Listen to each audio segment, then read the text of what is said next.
सहनाववतु सहनौ भुनक्तु सह वीर्यं करवावहै तेजस्विनावधीतमस्तु मा विद्विषावहै। ओम शांति शांति शांति। संस्कृत एवं संस्कृति कक्षा 7।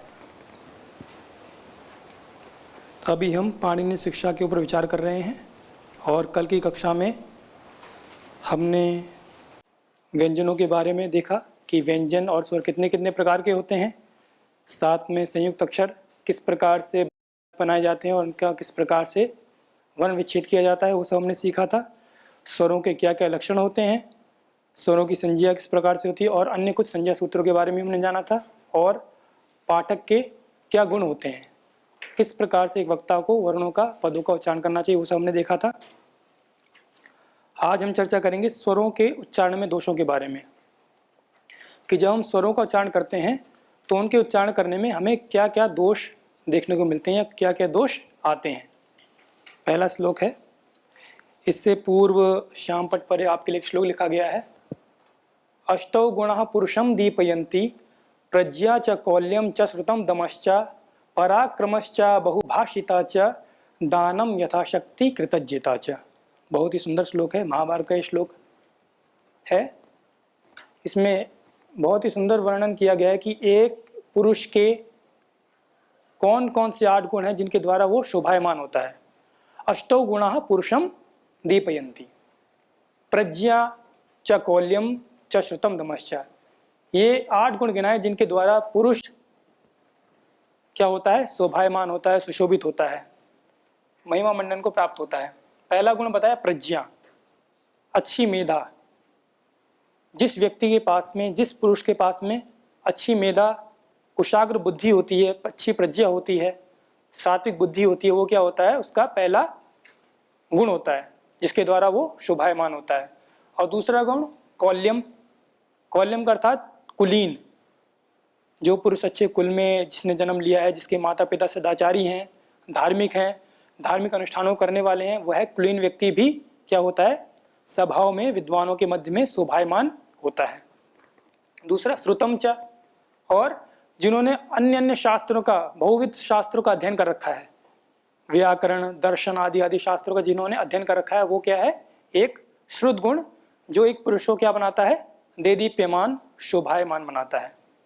प्रज्ञा च कौल्यम च श्रुतम दमश्च, और जो उसकी इंद्रियां हैं, 5 ज्ञानेंद्रियां और 5 कर्म इंद्रियां, जो पुरुष इनका दमन करके रखता है, अर्थात इंद्रिय निग्रह करते हुए जीता है, जितेंद्रिय होते हुए जीता है, वह भी इसका क्या है, एक चौथा गुण बताया गया शास्त्रों में। पराक्रमश्च, और जो व्यक्ति पराक्रमी है, जो व्यक्ति उत्साही है, जो किसी भी धार्मिक अनुष्ठान को या सात्विक कार्य को करने में सदा उद्यत रहता है, यह गुण भी एक अच्छे पुरुष का लक्षण है। अबहुभाषिता च, और जो मितभाषी है, कम बोलने वाला है, अबहुभाषी अर्थात जो यथा अवसर बोलने वाला है, वह भी एक पुरुष का गुण बताया गया है। दानम यथाशक्ति, और जो यथाशक्ति दान करने वाला है। दान कई प्रकार से होता है, विद्या का दान, धन का दान, वस्त्रों का दान, पशु दान आदि आदि दान होता है। तो जिस प्रकार जिस व्यक्ति के पास में जो सामर्थ्य है उसका दान करना ही उसका एक गुण बताया गया है शास्त्रों में। और कृतज्ञता, ये कृतज्ञता तो बहुत ही बड़ा गुण है। कृतज्ञता अपने माता पिता के प्रति, कृतज्ञता अपने गुरुजनों के प्रति, कृतज्ञता अपने वृद्धों के प्रति जो वयोवृद्ध हैं, ज्ञान वृद्ध हैं। एक कृतज्ञता क्या है, पुरुष का 8वां लक्षण है, 8वां गुण है। इन 8 गुणों के द्वारा पुरुष क्या होता है, देदीप्यमान होता है, शोभायमान होता है। प्रज्ञा, कौल्य, श्रुत, दम, पराक्रम, अबहुभाषिता, दान, यथाशक्ति दान और कृतज्ञता। चलिए हम आगे बढ़ते हैं अपने प्रकृत शिक्षा प्रकरण के ओर। तो आज का हमारा ये श्लोक है, स्वरों के उच्चारण में दोष। ग्रस्तम निरस्तम अविलंबितम निर्हतम अम्बुक्रीतम ध्मातम अथो विकम्पितम संदष्टमेणी कृतमर्धकम द्रुतम विकीर्णमेतं स्वर दोष भावना। स्वरों के उच्चारण में व्यक्ति को क्या क्या दोष देखने को मिलते हैं। पहला दोष ग्रस्तम। ग्रस्तम किस प्रकार का दोष है? जैसे कि हम किन्हीं वर्णों का उच्चारण करते हैं तो किस प्रकार से करते हैं कोई कोई लोग कि अपने जिह्वा को, अपने जबड़ों को क्या करते हैं, बहुत अत्यधिक कठोर करके बोलते हैं, है ना। तो ये भी एक प्रकार से दोष है। मतलब अपने मुख को पकड़ करके बोलना, अपने मुख को कठोरता पूर्वक उसको ग्रहण करके बोलना, ये क्या है, ग्रस्त नाम से एक दोष कहलाया जाता है, जो कि एक वक्ता के अंदर नहीं होना चाहिए। और दूसरा दोष निरस्तम। निरस्तम अर्थात इसमें असुक्षेपण धातु है। मतलब इस प्रकार से बोलना जैसे आप कुछ मुख से फेंक रहे हो। कई लोग आपने देखे होंगे अपने आस पड़ोस में, जो वर्णों का, पदों का उच्चारण करते हैं तो ऐसा लगता है कि वो बोल नहीं रहे हैं, वो फेंक रहे हैं वर्णों को, वो पदों क्या कर रहे हैं, अपने मुख से फेंक रहे हैं, है ना। तो ये भी एक दोष है। और अविलंबितम। विलंबित अर्थात देरी से, और अविलंबितम अर्थात जल्दीबाजी से, जो जल्दीबाजी करके बोलते हैं, है ना। वर्णों को मिश्रित करके बोलते हैं, पदों को आपस में मिला करके बोलने लग जाते हैं। ये भी एक क्या है, एक वक्ता का दोष कहलाया गया है। और निरहतम। निरहतम का अर्थात धक्का देकर बोलना, किसी की ताड़ना करते हुए बोलना, है ना। जैसे कि हम किसी चीज को धक्का देते हैं ना, उसी प्रकार से वो अपने मुख से वर्णों को अथवा पदों को धक्का देते हुए बोलते हैं। तो यह भी एक क्या है, पाठक का एक दोष कहलाया गया है। और अम्बुकृतम। अम्बुकृतम, अम्बु का अर्थ होता है जल। जैसे कि कोई व्यक्ति अपने मुख में जल भरकर बोले तो किस प्रकार से उसकी ध्वनि सुनाई देगी, है ना। तो कुछ लोग ऐसे आपने देखे होंगे आस पड़ोस में, जो इस प्रकार से बोलते हैं। या कोई इस प्रकार से इसका अर्थ कर सकते हैं कि कोई व्यक्ति बोले तो उसके मुख से क्या निकले, थूक निकले, थूक के छींटे निकले। तो ये भी एक क्या है, पाठक का, एक वक्ता का क्या कहलाया जाता है, दोष कहलाया जाता है। और धमातम। धमातम अर्थात जैसे कि रुई धुनते हैं, कोई रुई को पीटा जाता है ना, या कोई धोकनी फूकते हैं, तो जिस प्रकार से मुख को उसमें फुलाया जाता है, इस प्रकार से कोई मुख फुलाकर बोले, है ना। जैसे पहले के घरों में जब चूल्हा फूका जाता था तो किससे फूकते थे, धोकनी से। एक पाइप होता था लोहे का, तो इस प्रकार से पहले मुख को हवा से भरकर फिर उसमें हवा भरी जाती थी, धोका जाता था। तो इस प्रकार से कोई मुख में हवा भर के या मुख को फुलाकर बोले तो ये भी एक प्रकार का दोष है, इसे क्या कहते हैं, धमातम। और विकम्पितम। कोई कांपता हुआ बोले, एक एक वर्ण को कपाता हुआ बोले, एक एक शब्द को बोलते हुए कपाए, तो वह भी एक प्रकार का क्या है, दोष कहलाया जाता है। संदष्टम। और कोई अपने जबड़ों को दबा करके बोले कि मैं नहीं जानता, इस प्रकार से कोई अपने जबड़ों को, अपने दांतों को मींजता हुआ, मींजना कहते हैं ना, कि दांतों को दबाते हुए बोले, तो ये भी एक प्रकार का क्या है, एक वाचिक दोष है। और एणीकृतम। एणीकृतम अर्थात जैसे कि एक हिरण उछल उछल के चलता है, उछल उछल के दौड़ता है, इसी प्रकार से कोई व्यक्ति भी उछल उछल के बोले, मतलब अपने वर्णों को उछाल उछाल कर बोले, जैसे तुम क्या कर रहे हो, है ना। इस प्रकार से जो बोलते हैं ना, ये भी एक प्रकार से वाचिक दोष है। और अर्धकम। मतलब जिस वर्ण का जो मात्रा है, जिस वर्ण की जो मात्रा है, जैसे कि अ ई उ री रे की एक मात्रिक है, और आ ई उ री ए ओ ऐ औ ये क्या है, द्विमात्रिक हैं। इसी प्रकार से त्रिमात्रिक होते हैं, तो उनको आधी मात्रा करके बोल दे, है ना। जैसे आ को अ, ई को ई, उ को उ, इस प्रकार से कोई बोले तो ये भी एक प्रकार से अर्धकम नाम का एक वाचिक दोष है, उच्चारण में दोष कहलाया जाता है। और द्रुतम। कोई बहुत ही तीव्र गति से बोले, जल्दीबाजी में बोले, है ना, तो ये भी एक प्रकार से वाचिक दोष है। और विकीर्णम। जो इतस्ततः करके बोले, है ना। जैसे कोई पूछे आपसे कि आपने खाना खाया, तो मैंने खाना नहीं खाया, तो ये मतलब विकीर्ण करके बोल दिया ना। एक पद थोड़ी देर बाद में, फिर दूसरा पद और देर बाद में, तीसरा पद फिर बहुत देर बाद में, है ना। तो एक प्रकार से ये भी क्या है, एक वक्ता का दोष है। तो विकीर्णमेतः स्वरदोष भावना। तो ये स्वरों के उच्चारण में क्या कहलाए गए हैं, दोष कहलाए गए हैं, जिनका परित्याग कर देना चाहिए एक अच्छे कुशल वक्ता को। ठीक है। इसके आगे अतु अन्य व्यंजन दोषः, कुछ और व्यंजन के दोष बताते हैं, है ना, कि व्यंजन के दोष क्या क्या हम प्राय करके कर देते हैं। जैसे श श श श श श इति माभूत। तालव्य शकार को कभी भी मूर्धन्य शकार करके नहीं बोलना है ना। तालव्य शकार को मूर्धन्य शकार करके नहीं बोलना, ये तो बहुत ठीक बात है। लेकिन कई लोग क्या करते हैं, मूर्धन्य शकार को कैसे बोलते हैं, नहीं वो भी ठीक है, मूर्धन्य शकार को खकार करके बोलते हैं, सुना है आपने। जैसे पुरुषम को क्या बोलते हैं, पुरुखम, षड्यंत्र को खड़यंत्र, है ना। कई प्रांतों में इस प्रकार से बोलते हैं। मूर्धन्य शकार को वो खकार की ध्वनि लेकर उच्चारण करते हैं, है ना। ठीक है, तो तालव्य शकार को मूर्धन्य शकार नहीं बोलना। और पलाशः पलाश इति मा भूत, आप पलाश बोलना चाहते हैं, पलाश का अर्थ होता है पत्र पर्ण, तो पलाश को पलाश ऐसा नहीं बोलना है, ठीक है। मंचको मंजक इति मा भूत, और मंचक ऐसा कहना चाहते हैं तो मंचक के स्थान पे मंजक ऐसा नहीं बोलना है आपको, क्या बोलना है, मंचक ही बोलना है ना। और एक प्रांत में एक और दोष करते हैं, क्या दोष है वो रा को अणा बोलते हैं, रा को अणा बोलते हैं ना को ड़, और रा को अणा बोलते हैं कई जगह, है ना। तो ये भी एक प्रकार का दोष कहलाया गया है, ठीक है। अब इसके आगे प्रकरण प्रारंभ होते हैं। इसमें क्रमशः स्थान प्रकरण, करण प्रकरण और प्रयत्न प्रकरण के दो भेद हैं, एक बाह्य प्रयत्न और आभ्यंतर प्रयत्न। फिर स्थानम पीड़यति, किस प्रकार से वर्णों का किस किस प्रकार उनका पीड़न होता है वो दिखाया गया है। फिर वृत्तिकार और प्रक्रम। तो पहला जो हमारा प्रकरण है वो स्थान प्रकरण है, अथा प्रथमम प्रकरणम स्थान प्रकरणम। तो इसमें जो हमारे विशेष विशेष जो सूत्र हैं उनका हम अध्ययन करेंगे, जो आचार्य पाणिनि के मत के अनुरूप सम्मत जो जाने गए हैं। जैसे प्रथम सूत्र है हमारा अकूह विसर्जनीयाः कंठ्याः, है ना। अश्च कुश्च हश्च विसर्जनीयश्च अकूह विसर्जनीयाः, क्या समास है यहाँ पर, इतर इतर योग द्वंद्वः, ठीक है। और कंठ्या में कंठे भवः कंठ्याः, शरीरावयवाच्या से यत् प्रत्यय करके बनाए, ठीक है। तो ये कहना चाह रहे हैं कि अवर्ण, कवर्ग, हकार और विसर्जनीय ये कहाँ से बोलने योग्य हैं, कंठ स्थानीय, कंठ के द्वारा बोलनीय योग्य वर्ण हैं। इनका कंठ के द्वारा बोलना ही शुद्ध माना गया है, उचित माना गया है, ठीक है। अकूह विसर्जनीयाः कंठ्याः, इमे वर्णाः कंठ स्थानीयाः भवन्ति, कंठ्याः भवन्ति। अस्तु, अग्रिमं सूत्रम अष्टाविंशतिः ईचूयशास्तालव्याः, है ना। ई वर्ण इश्च चुश्च यश्च शश्च ईचूयशाः और तालुनी भव तालव्याः, इसमें भी उसी सूत्र से यत् प्रत्यय हो जाएगा।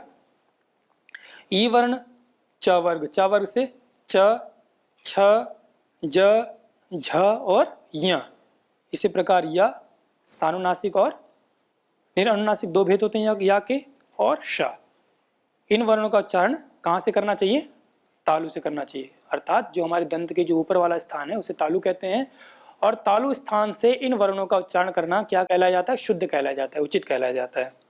इसके बाद हमारा सूत्र है री टू रसा मूर्धन्याः, री से री वर्ण, री री और री तीनों मात्र ले लेंगे, और टू से ट वर्ग, ट ठ ड ढ और ण, फिर रेफ और मूर्धन्य शकार। ये कहाँ से बोले जाने उचित माने जाते हैं, मूर्धा से। इनका क्या है, मूर्ध स्थानीय वर्ण है, ये क्या है, मूर्ध स्थानीय अर्थात मूर्धन्याः।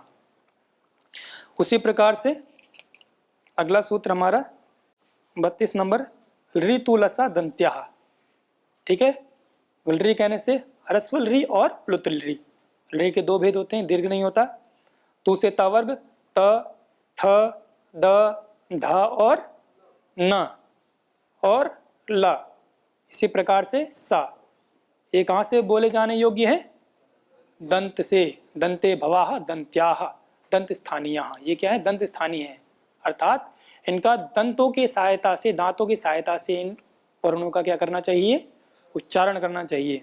इसी प्रकार से अगला सूत्र हमारा वकारो दंत्योष्ठ्यः, जो वकार जो वर्ण है वो क्या है, दंत और ओष्ठ इन दोनों के सम्मेलन से बोले जाने योग्य है ना। दांत और ओष्ठ के दोनों के द्वारा इस वर्ण का, किसका, वकार का उच्चारण करना चाहिए। वा का उच्चारण दांत और ओष्ठ से होना चाहिए।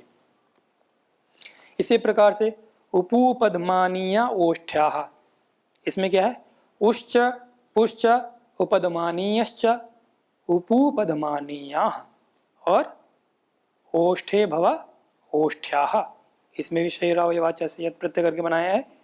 मतलब ऊ वर्ण, ऊ से ऊ, ऊ और ऊ, ये तीनों आ गए। पू से पावर का गया, प, फ, ब, भ और म। फिर उपदमानीय जो चिन्ह है अयोगवा में जो दिया गया है वो, ये कहाँ से बोले जाने योग्य है? ओष्ठ से, ओष्ठ स्थानीय है, ओष्ठ वर्ण है, ठीक है। इसी प्रकार अनुस्वार यमा नासिक्याः, जो अनुस्वार वर्ण है, और यम, 4 यम है, कुंग, खुंग, गुंग और घुंग, ये क्या है? नासिका स्थानीय, अर्थात नासिका से बोले जाने योग्य हैं, ठीक है। इसी प्रकार से एकोनचत्वारिंशत् एदैतौ कंठ तालव्यौ, है ना, ए और ऐ, एच्चा ऐच्चा एदैतौ, कैसे वर्ण है? कंठ तालव्यौ। ए और ऐ का उच्चारण हमें कंठ और तालु के सम्मिश्रण से बोलना चाहिए, है ना, इनका उच्चारण करना चाहिए। ए ऐ कंठ और तालु से बोलने योग्य है ना। जैसे आप उच्चारण करके देख सकते हैं, ए जैसे आपने बोला ऐ, तो इसमें हम कंठ का भी सहयोग लेते हैं और अपने तालु स्थान का भी। ए, तो पहले क्या ध्वनि यहाँ टकराती है कंठ में, और उसके बाद में जो हमारा तालु स्थान, दंत से जो ऊपर वाला स्थान है, वहां पर भी क्या कर रही है? ध्वनि टकरा रही है। ए ऐ, है ना, स्पष्ट है।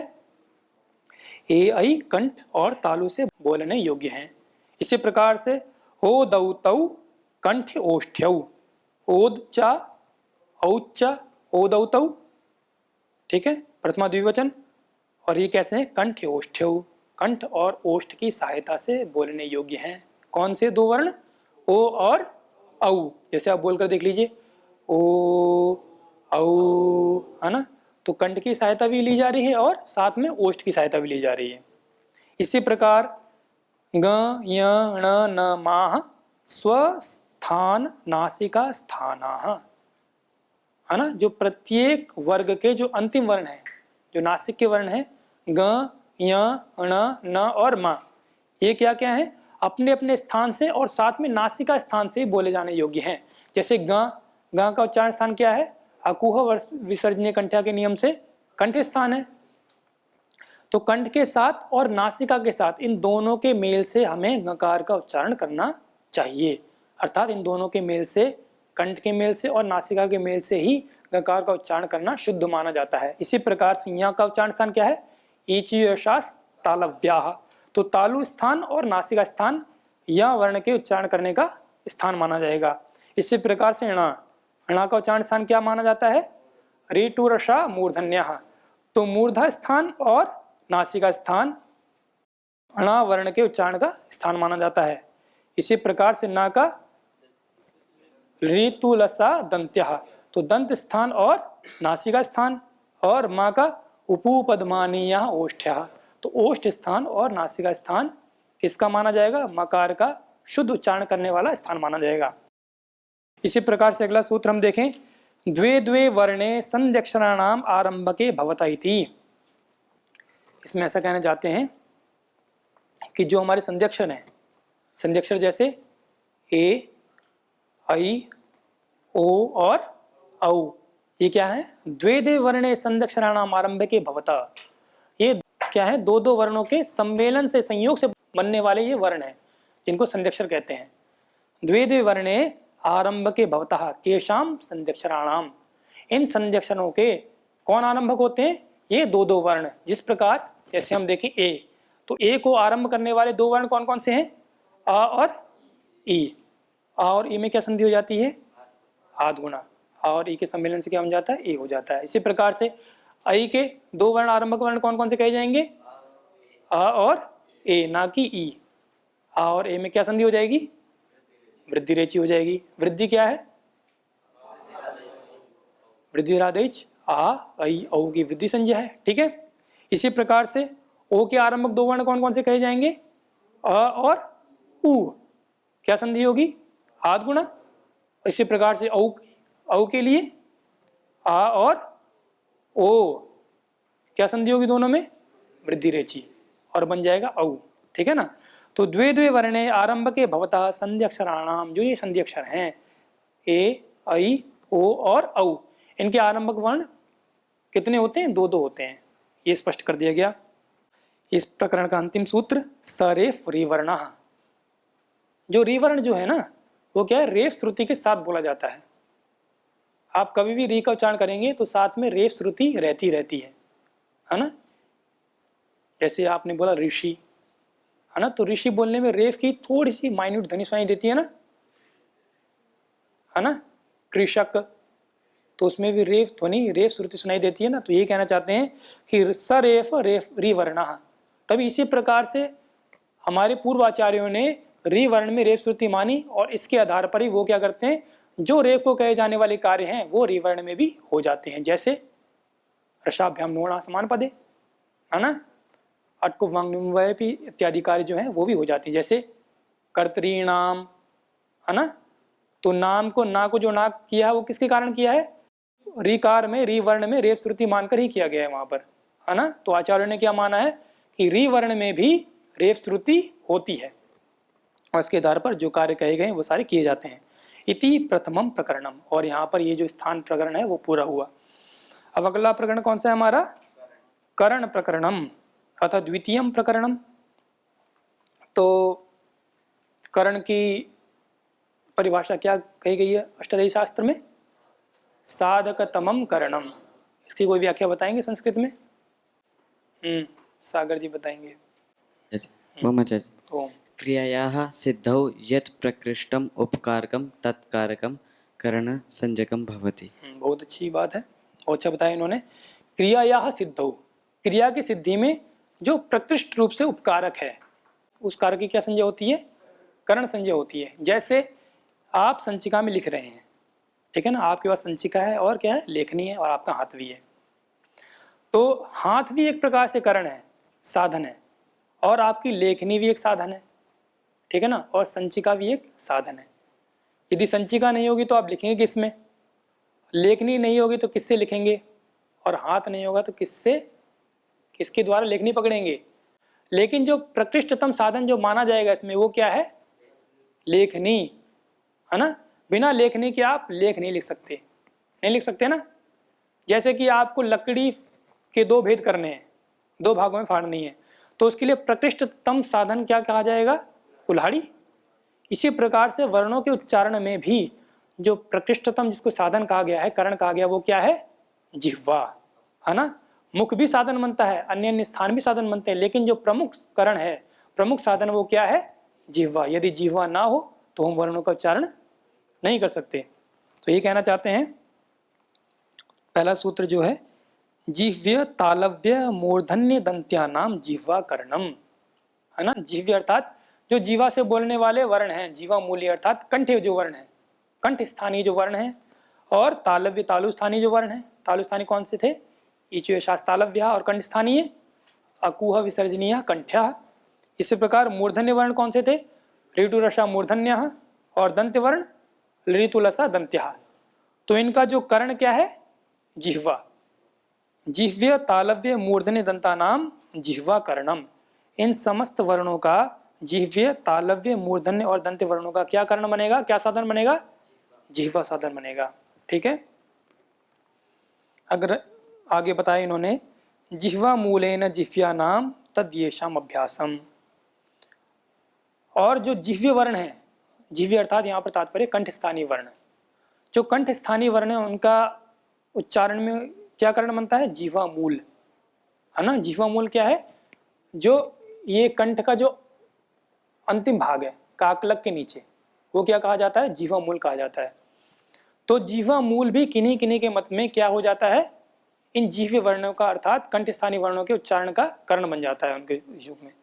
तद येषाम अभ्यासम, जिनका जैसा अभ्यास हो गया है, किन्हीं किन्हीं विद्यार्थियों का ऐसा अभ्यास हो गया है कि वो जिह्वा मूल से जिह्व्य वर्णों का अर्थात कंठ स्थानीय वर्णों का उच्चारण करना उचित समझते हैं, या उनके अभ्यास में आ गया है, तो वो भी एक प्रकार से ठीक ही है, उसको गलत नहीं समझा जाएगा।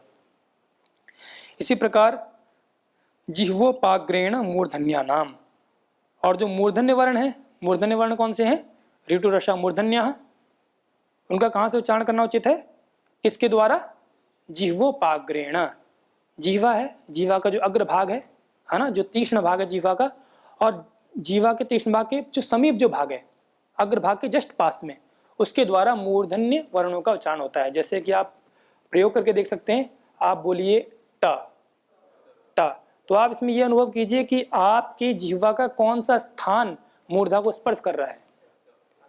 टा, जीवा के अग्रभाग के पास भी जो समीप स्थान है टा, पूरा सीधे अग्रभाग नहीं स्पर्श कर रहा है, उसके समीप का जो स्थान है वो ट वर्ण के उच्चारण में सहायक बन रहा है ना। तो क्या कहा इन्होंने, जिह्वोपाग्रेण, जीवा के पास भी उपाग्र जो स्थान है, मतलब अग्र के, जीवा अग्र और उसके भी अग्र से समीपम उपाग्रम, अग्र के समीप जो स्थान है उसके द्वारा मूर्धन्य वर्णों का क्या होता है, उच्चारण करना उचित माना जाता है। और कुछ ऐसा मानते हैं जीवाग्राधः कर्णम वा, और कई लोग ऐसा मानते हैं, कई आचार्यों का ऐसा मत है कि जीवाग्र आधः, को जो जीवाग्र हमारा है, जीवा का जो अग्र स्थान है उसके जो जस्ट नीचे वाला अधः स्थान वही इन मूर्धन्य वर्णों के उच्चारण में सहायक बनता है ना। वो भी ठीक है, यदि आप प्रयोग करके देखें तो ट श बोलिए आप एक बार, मूर्धन्य शकार श। तो जीवा के जो अग्रभाग का जो निम्न स्थान है ना, जीवा थोड़ी बैंड हो जाती है, मुड़ जाती है ना श के उच्चारण करने में। तो यह भी एक प्रकार से एक किन्हीं किन्हीं आचार्यों का मत है।